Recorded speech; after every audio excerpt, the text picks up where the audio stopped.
காலம் எல்லாம் என்னோடு இருந்து என்னை கனப்படுத்துவீர். தகப்பன் தேசத்துக்கு திரும்பும் வரையில் என்னை காப்பாற்றுவீர். சொன்னதை செய்யும் அளவும் என்னை கைவிடவே மாட்டீர். எனக்கு சொன்னதை செய்யும் அளவும் என்னை கைவிடவே மாட்டீர்.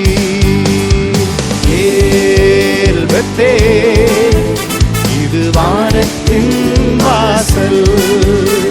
என் ஏசையா, ஆசீர்வாதத்தின் வாசல். ஏல் பெத்தேல், இது வானத்தின் வாசல். என் ஏசையா, பரலோகத்தின் வாசல்.